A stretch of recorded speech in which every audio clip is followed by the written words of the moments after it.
Bonjour à toutes et à tous, je suis ravie de vous retrouver pour un nouveau numéro du Mag Lannion Trégor. C'est sur le marché de Lannion, où les locaux et les vacanciers arpentent les allées, que nous allons débuter cette nouvelle émission sur le thème du e-tourisme. Un terme peut-être inconnu pour certains d'entre vous, et pourtant il bouleverse considérablement les pratiques des professionnels du tourisme. Pour faire simple, e-tourisme, autrement appelé le tourisme électronique, correspond aux activités touristiques réalisées sur Internet.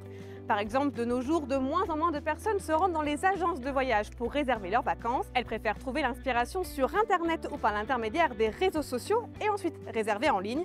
Selon ADN Tourisme, la Bible du secteur, en 2021, 65% des vacanciers avaient réservé leur voyage en ligne.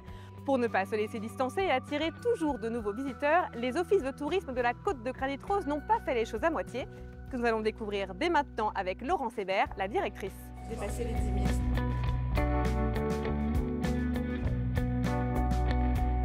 En fait, le spot de la semaine, ok.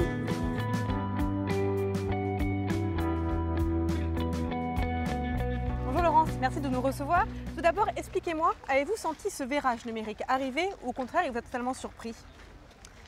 J'ai envie de dire, dans les offices de tourisme, ça fait 20 ans qu'on travaille déjà sur la transition numérique.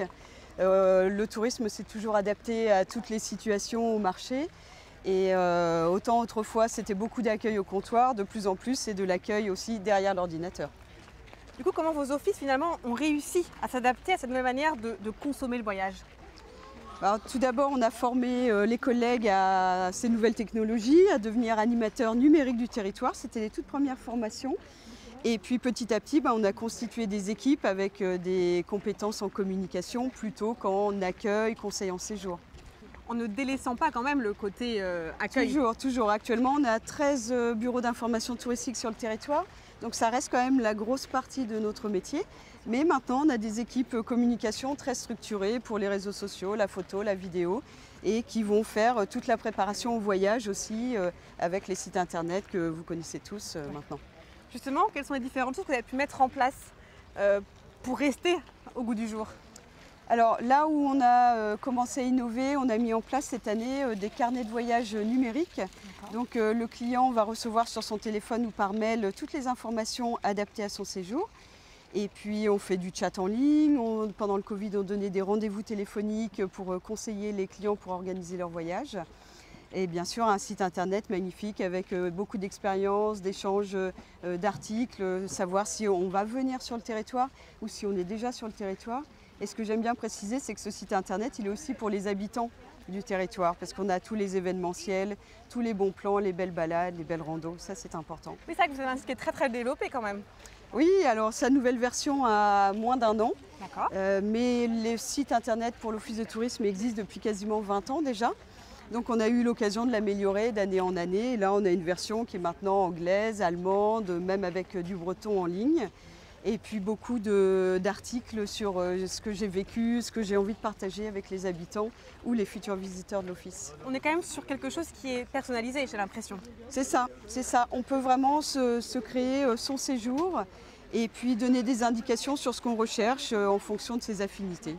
Merci beaucoup Laurence. Je vous en prie. Et justement, parmi les différentes choses mises en place, vous m'avez parlé du carnet de voyage numérique qui a été lancé dans les 13 agences du territoire.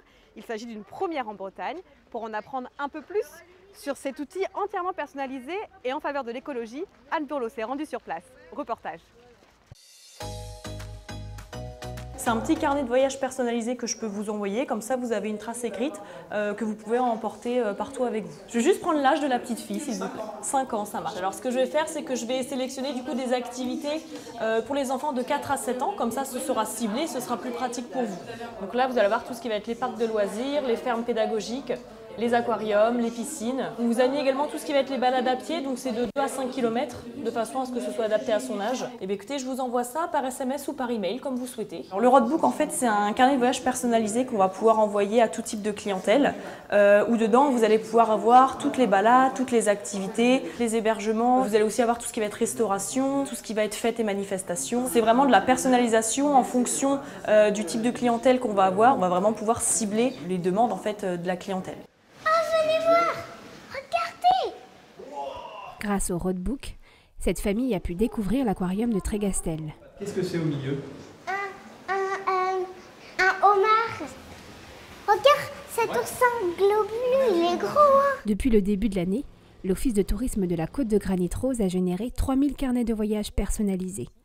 Un outil numérique qui répond à une démarche éco-responsable et qui ne remplace pas pour autant le contact humain. Ce que je peux faire, si vous voulez, c'est vous envoyer par SMS ou par email toutes les balades que vous pouvez faire sur la destination. C'est un service nous, qui nous intéresse parce que même si c'est du numérique, en fait, on a dans la discussion, il y a un ordinateur au milieu, mais il y a un humain qui va générer ce roadbook en discutant avec un autre humain qui passe ses vacances chez nous et qui peut remplacer aussi le papier. Je prendrais l'exemple d'une personne qui ne serait intéressée que par le château de Kergrist, par exemple, plutôt que de lui donner l'ensemble du livret qui fait presque 200 pages. Donc là, on va lui envoyer une information très précise, unique sur le château de Kergrist, et par rapport auquel on va pouvoir pousser d'autres informations qui seraient susceptibles d'intéresser cette personne. Ces carnets de voyage personnalisés cassent les habitudes de consommation et permettent de réduire l'impression des guides papier. Passez de bonnes vacances, au revoir.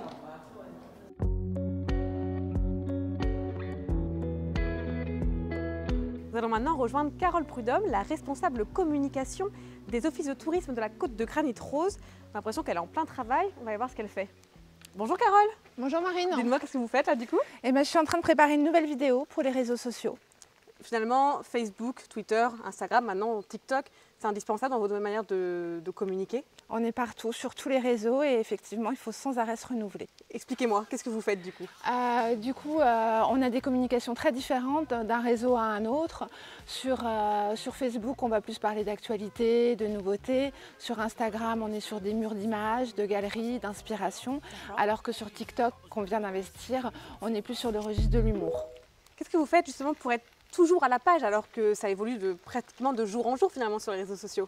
Alors on se forme régulièrement et puis on est également en veille de voir ce que fait la concurrence et surtout de voir comment nos visiteurs, nos publics interagissent et c'est sur les réseaux sur lesquels ils sont présents. On constate depuis, on va dire, le Covid qu'il y a une forte accélération sur le réseau de TikTok. C'est pour ça qu'on a commencé à l'investir au mois de mars 2023.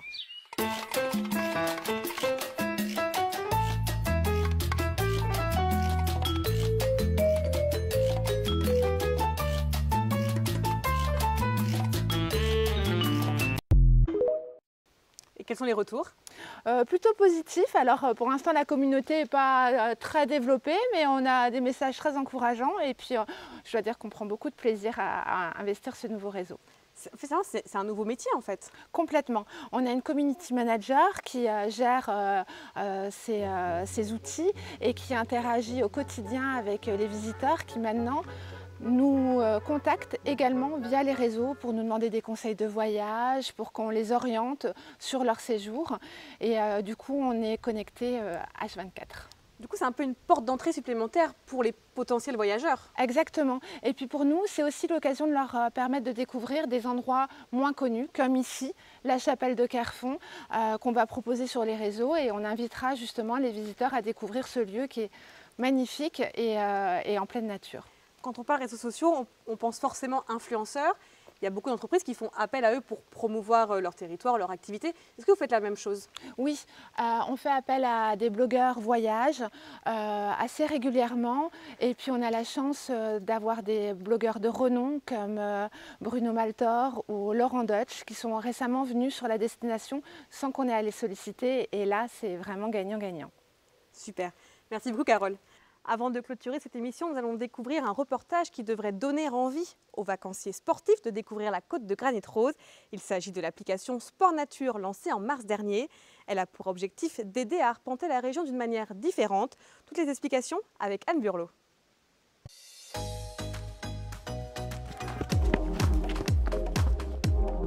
Quoi de plus stimulant comme lieu d'entraînement que le sentier côtier de Trébeurdin?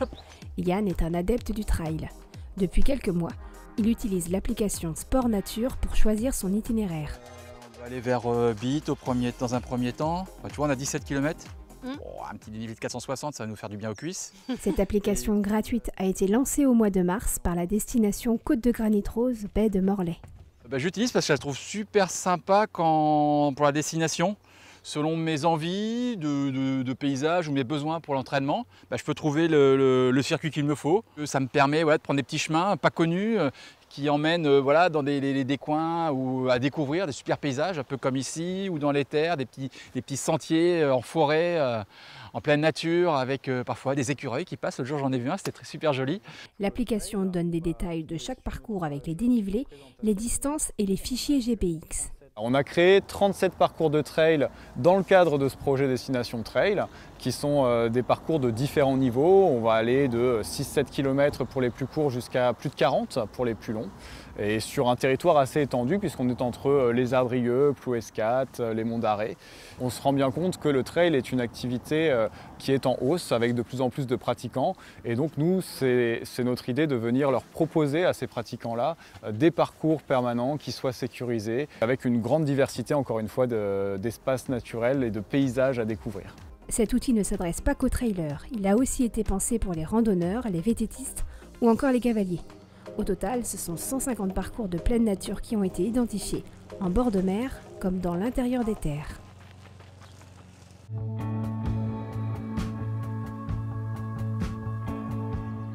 Nous sommes de retour ici sur la pointe du Yodet, située à quelques minutes de Lannion, pour terminer cette émission.